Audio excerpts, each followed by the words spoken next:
Hi friends, welcome to Telugu cricket chat. IPL 2025లో match number 23 Gujarat Titans versus Rajasthan Royals మధ్య ఈ రోజు సాయంత్రం అహ్మదాబాద్లో జరగబోతుంది. ఈ రోజు మనం వీడియోలో ఈ రెండు టీమ్స్ మధ్య హెడ్ టు హెడ్ స్టాట్స్ ఎలా ఉన్నాయి, అలాగే ప్లేయింగ్ లెవెన్ ఎలా ఉండబోతుంది, అలాగే ఏ టీంకి గెలిచే అవకాశం ఉంది అనే విషయాలన్నీ డిస్కస్ చేసుకుందాం. ముందుగా మన ఛానల్ని మొదటిసారిగా ఎవరైనా చూస్తుంటే దయచేసి సబ్స్క్రైబ్ చేయండి. మన ఛానల్లో ఐపీఎల్కి సంబంధించిన ప్రతి వీడియో అయితే అప్లోడ్ చేయడం జరుగుతుంది. మన ప్రెడిక్షన్స్ కూడా ఆల్మోస్ట్ అన్ని కరెక్టే. దయచేసి సబ్స్క్రైబ్ చేయండి, ఛానల్కి కాస్త సపోర్ట్ చేయండి. ఇక వీడియోలోకి వెళ్ళిపోతే ముందుగా గుజరాత్ టైటాన్స్ టీం అయితే ఈ సీజన్లో చాలా మంచి ఫామ్లో ఉందని చెప్పాలి. వాళ్ళు ఆడిన 4 మ్యాచ్ల్లో 3 మ్యాచ్లు గెలిచి అయితే ఈ మ్యాచ్లోకి వస్తున్నారు. టేబుల్లో సెకండ్ ప్లేస్లో అయితే ఉన్నారు గుజరాత్ టీం అయితే. ముఖ్యంగా వాళ్ళు ఆడిన ఆఖరి 3 మ్యాచ్ల్లో హ్యాట్రిక్ విన్స్ అయితే ఈ మ్యాచ్లో అడుగు పెడుతున్నారు. లాస్ట్ మ్యాచ్లో ఎస్ఆర్హెచ్ టీంని అయితే చాలా మంచి మార్జిన్ అయితే ఓడించారని చెప్పాలి. ఇక అదర్ హ్యాండ్ ఆర్ఆర్ టీం కూడా చాలా మంచి ఫామ్లో ఉన్నారు. వాళ్ళు టేబుల్లో 7th ప్లేస్లో ఉన్నప్పటికీ కూడా వాళ్ళు ఆడిన ఆఖరి 2 మ్యాచ్లు కూడా విజయం సాధించారు. ముఖ్యంగా వాళ్ళు ఆడిన ఆఖరి మ్యాచ్లో అయితే పంజాబ్ కింగ్స్ని 50 పరుగుల తేడాతో అయితే ఓడించి ఈ మ్యాచ్లో అడుగు పెడుతున్నారు. కాబట్టి ఈ రెండు టీమ్స్ అయితే గెలిచి ఈ మ్యాచ్లోకి అయితే వస్తున్నాయి. కాబట్టి ఈ మ్యాచ్ అయితే చాలా చాలా ఇంట్రెస్టింగ్గా ఉండబోతుంది. ఇక ఈ రెండు టీమ్స్ మధ్య హెడ్ టు హెడ్ స్టాట్స్ ఎలా ఉన్నాయో ఒకసారి చూస్తే ఈ రెండు టీమ్స్ మధ్య ఇప్పటి వరకు ఐపీఎల్లో 6 మ్యాచ్లు మాత్రమే జరిగాయి. అందులో గుజరాత్ టీం అయితే 5 మ్యాచ్లో గెలిస్తే ఆర్ఆర్ టీం అయితే 1 మ్యాచ్లో మాత్రమే గెలిచింది. కాబట్టి గుజరాత్ టీంకి అయితే రాజస్థాన్ రాయల్స్ పై చాలా మంచి రికార్డ్ అయితే ఉంది. అంతేకాకుండా ఈ రెండు టీమ్స్ మధ్య జరిగిన ఆఖరి 2 మ్యాచ్లు కూడా గుజరాత్ టీమే గెలిచింది. కాబట్టి రీసెంట్ ఫామ్ కూడా మనకి గుజరాత్ వైపే ఉంది. ఇక ఈరోజు మ్యాచ్ జరగబోయే అహ్మదాబాద్లో పిచ్ ఎలా ఉండబోతోంది, అలాగే టాస్ గెలిచిన కెప్టెన్ ఏం చేయాలంటే జనరల్గా అహ్మదాబాద్లో అయితే రెడ్ సాయిల్ వికెట్ ఉంటుంది, అలాగే బ్లాక్ సాయిల్ పిచ్ కూడా ఉంటుంది. కాకపోతే మనకి ముంబై మరియు జీటీతో జరిగిన మ్యాచ్లో బ్లాక్ సాయిల్ వికెట్ అయితే యూజ్ చేశారు. కాబట్టి బ్లాక్ సాయిల్ వికెట్ మీద ఫస్ట్ బ్యాటింగ్ చేయడమే మంచిది. సెకండ్ హాఫ్లో బ్లాక్ సాయిల్ వికెట్ మీద కనుక డ్యూ ఫ్యాక్టర్ కనుక ప్లేలోకి రాకపోతే బ్యాటింగ్ చేయడం చాలా చాలా కష్టం. కాబట్టి డ్యూ అనేది మన చేతిలో ఉండదు. కాబట్టి ఒకవేళ బ్లాక్ సాయిల్ వికెట్ కనుక యూజ్ చేస్తే టాస్ గెలిచిన కెప్టెన్ అయితే ఫస్ట్ బ్యాటింగ్ తీసుకోవడమే మంచిది. అలా కాకుండా రెడ్ సాయిల్ వికెట్ కనుక యూజ్ చేస్తే చేజింగ్ చేయడమే మంచిది. నాకు తెలిసి maximum black soil wicket use చేస్తారు.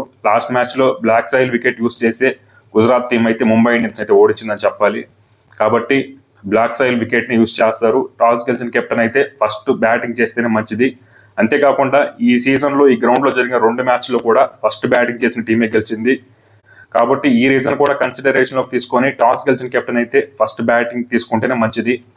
ఇక ఈ రెండు టీమ్స్ యొక్క ప్లేయింగ్ లెవెన్స్ ఎలా ఉండబోతున్నాయి. ముందుగా గుజరాత్ టీం యొక్క ప్లేయింగ్ లెవెన్ కనుక చూసుకుంటే వీళ్ళైతే చాలా మంచి ఫామ్లో ఉన్నారని చెప్పాలి.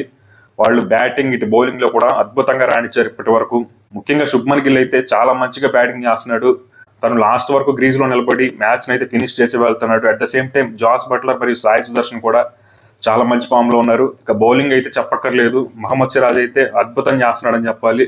లాస్ట్ మ్యాచ్లో ఎస్ఆర్హెచ్తో జరిగిన మ్యాచ్లో అయితే 4 వికెట్స్ తీసి ప్లేయర్ ఆఫ్ ద మ్యాచ్గా నిలిచాడు. అంతేకాకుండా అంతకుముందు బెంగళూరుతో జరిగిన మ్యాచ్లో కూడా అద్భుతంగా పర్ఫామ్ చేశాడు. కాబట్టి మహమ్మద్ సిరాజ్ అయితే చాలా మంచి ఫామ్లో ఉన్నాడు. అట్ ద సేమ్ టైం మనకి సాయి కిషోర్ కూడా చాలా మంచి బౌలింగ్ చేస్తున్నాడు. అలాగే ప్రసిద్ధ్ కృష్ణ కూడా చాలా మంచి ఫామ్లో ఉన్నాడు. కాబట్టి గుజరాత్ బౌలింగ్ అయితే చాలా చాలా స్ట్రాంగ్గా ఉంది. లాస్ట్ మ్యాచ్లో చూసాం, ఒక్క ఇషాంత్ శర్మ మినహాయించి గుజరాత్ టైటన్స్ బౌలర్స్ అందరూ కూడా బిలో 7 ఎకానమీతో బౌలింగ్ చేశారు. కాబట్టి గుజరాత్ బౌలింగ్ అయితే చాలా బాగుంది. అట్ ద సేమ్ టైం బ్యాటింగ్లో కూడా శుభ్మన్ గిల్, సాయి సుదర్శన్ మరియు జాస్ బట్లర్ అయితే చాలా మంచి ఫామ్లో ఉన్నారు. లాస్ట్ మ్యాచ్లో జాస్ బట్లర్ మరియు సాయి సుదర్శన్ ఇద్దరు ఫెయిల్ అయినప్పటికీ కూడా శుభ్మన్ గిల్ అయితే అద్భుతంగా పర్ఫామ్ చేశాడు. At the same time Rutherford అయితే చాలా మంచి ఇన్నింగ్స్ ఆడాడు.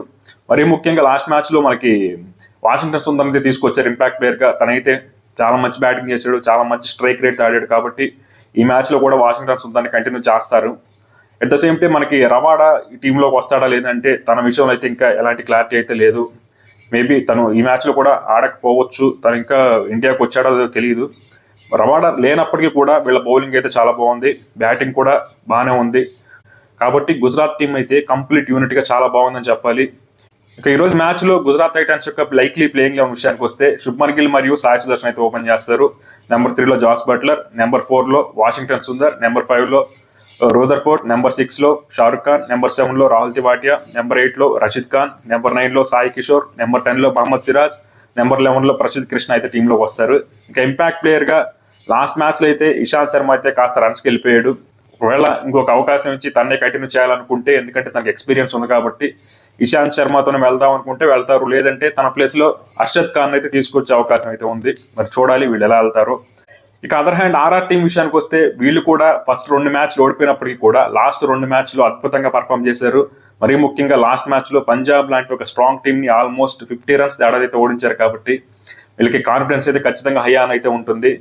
అంతేకాకుండా వీళ్ళకి జైస్వాల్ అయితే తిరిగి ఫామ్లోకి వచ్చేసాడు. అలాగే సంజు శాంసన్, రియాన్ పరాగ్ లాంటి వాళ్ళు కూడా చాలా మంచి ఫామ్లో ఉన్నారు. మరీ ముఖ్యంగా జోఫ్రా ఆర్చర్ అయితే లాస్ట్ మ్యాచ్లో అయితే చాలా బాగా బౌలింగ్ చేశాడు. మనం ఇంతకుముందు మాట్లాడుకున్నాం జోఫ్రా ఆర్చర్ సరిగ్గా పర్ఫామ్ చేయట్లేదు, అతను ఇండియన్ పిచ్చెస్ మీద అంత ఎఫెక్టివ్ కాదని. కానీ లాస్ట్ మ్యాచ్లో మాత్రం అద్భుతంగా పర్ఫామ్ చేశాడని చెప్పాలి. అదే ఫామ్ని ఈ మ్యాచ్లో కూడా కంటిన్యూ చేయాలని మనకి ఆర్ఆర్ టీం అయితే భావిస్తుంది. కాబట్టి గుజరాత్ టీం కూడా ఆన్ పేపర్ చాలా బాగుంది. లాస్ట్ మ్యాచ్లో వీళ్ళు కూడా అందరూ ఫామ్లోకి వచ్చేశారు. ఇక ఈరోజు మ్యాచ్లో వీళ్ళ లైక్లీ ప్లేయింగ్ 11 విషయానికి వస్తే సంజు శాంసన్ మరియు యశస్వి జైస్వాల్ అయితే ఓపెన్ చేస్తారు. నెంబర్ 3లో రియాన్ పరాగ్, నెంబర్ 4లో నితీష్ రాణా, నెంబర్ 5లో సిమ్రన్ హెట్మైర్, నెంబర్ 6లో ధ్రువ్ జురెల్, నెంబర్ 7లో వానిండు హస్రంగా, నెంబర్ 8లో జోఫ్రా ఆర్చర్, నెంబర్ 9లో మహేష్ దీక్షణ, నెంబర్ 10లో యుధ్వీర్ సింగ్ టీంలోకి వస్తాడు. లాస్ట్ మ్యాచ్లో యుధ్వీర్ సింగ్ అయితే ఆడించారు. ఒకవేళ తన ప్లేస్లో ఏమైనా తుషార్ దేశ్పాండే ఏమైనా తీసుకురావాలంటే తీసుకొస్తారు. మ్యాక్సిమం యుధ్వీర్ సింగ్తోనే వెళ్తారు అనుకుంటున్నాను. ఇక నెంబర్ 11లో సందీప్ శర్మ టీంలోకి వస్తాడు. ఇక ఇంపాక్ట్ ప్లేయర్గా కుమార్ కార్తికేయ అయితే టీంలోకి వచ్చే అవకాశం ఉంది.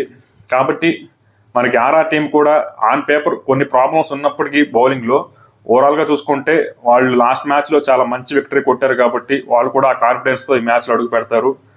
ఇక ఈ 2 టీమ్స్లో ఇంపార్టెంట్ బ్యాటిల్స్ ఉండబోతున్నాయి ఈరోజు మ్యాచ్లు అంటే ముఖ్యంగా శుభ్మన్ గిల్ మరియు జోఫ్రా ఆర్చర్ మధ్య బ్యాటిల్ అయితే చాలా ఇంట్రెస్టింగ్గా ఉంటుంది.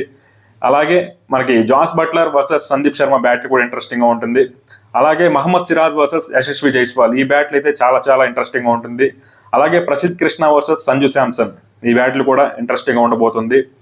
ఇక ఈ 2 టీమ్స్లో ఏ టీంకి గెలిచే అవకాశం ఉందంటే మాత్రం ఈ 2 టీమ్స్ని సైడ్ బై సైడ్ కంపేర్ చేసి చూస్తే నిజంగా చెప్పాలంటే గుజరాత్ టీం అయితే ఖచ్చితంగా కాస్త బెటర్ ఉందని చెప్పాలి. ఎందుకంటే యాజ్ ఏ యూనిట్గా గుజరాత్ టీం అయితే బెటర్ బ్యాలెన్స్గా ఉంది కంపేర్డ్ టు రాజస్థాన్ టీం. ఎందుకంటే రాజస్థాన్ టీం బౌలింగ్లో అయితే కొన్ని సమస్యలు అయితే ఉన్నాయి. అంటే జోఫ్రా ఆర్చర్ లాస్ట్ మ్యాచ్లో బాగా బౌలింగ్ చేశాడు, అలాగే సందీప్ శర్మ కూడా బాగా బౌలింగ్ చేశాడు. వీళ్ళిద్దరు మినహాయించి మిగిలిన బౌలర్స్ అయితే కాస్త ఇన్ఎక్స్పీరియన్స్డ్గా కనిపిస్తున్నారు. మనకి కుమార్ కార్తికేయ, మహేష్ దీక్షణ, అలాగే యుధ్వీర్ సింగ్ లాంటి వాళ్ళైతే అంత ఎక్స్పీరియన్స్ అయితే లేదు. వాళ్ళైతే లాస్ట్ మ్యాచ్లో ఎక్కువ రన్స్ కూడా వెళ్ళారు. కాబట్టి బౌలింగ్లో మనకి ఖచ్చితంగా ఆర్ఆర్ టీంతో కంపేర్ చేస్తే గుజరాత్ టీం అనేది చాలా బాగుంది. ఎందుకంటే మహమ్మద్ సిరాజ్, ప్రసిద్ధ్ కృష్ణ లాంటి వాళ్ళు చాలా మంచి ఫామ్లో ఉన్నారు. At the same time Sai Kishore కూడా చాలా మంచి ఫామ్లో ఉన్నాడు. కాబట్టి బౌలింగ్లో గుజరాత్ టీం ఖచ్చితంగా హెడ్ అయితే ఉంది. అలాగే బ్యాటింగ్లో కూడా మనకి జాస్ బట్లర్, శుభ్మన్ గిల్ మరియు సాయి సుదర్శన్ వీళ్ళు ముగ్గురు అయితే బ్యాటింగ్ భారాన్ని మొత్తాన్ని తమ బుధం మీద వేసుకొని మోస్తున్నారు. At the same time last మ్యాచ్లో వాషింగ్టన్ సుందర్ చాలా మంచి పర్ఫామ్ చేశాడు. అలాగే రూదర్ఫోర్డ్ ఉన్నాడు. కాబట్టి బ్యాటింగ్లో కూడా compare to RR team Gujarat టీంకి స్లైట్ ఎడ్జ్ అయితే ఉందని చెప్తాను.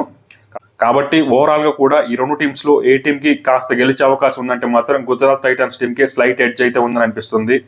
మరి చూద్దాం ఏం జరుగుతుందో. మీరైతే ఏ టీం గెలుస్తుందో కామెంట్ సెక్షన్లో కామెంట్ చేయండి. నేనైతే గుజరాత్ టీంకి స్లైట్ ఎడ్జ్ ఉందనుకుంటున్నాను. అలా కాకుండా ఆర్ఆర్ టీం తమ లాస్ట్ మ్యాచ్లో ఫామ్ని కంటిన్యూ చేస్తుందేమో చూడాలి. కాబట్టి ఈ మ్యాచ్ అయితే చాలా ఇంట్రెస్టింగ్గా ఉండబోతుంది. చూద్దాం ఏం జరుగుతుందో.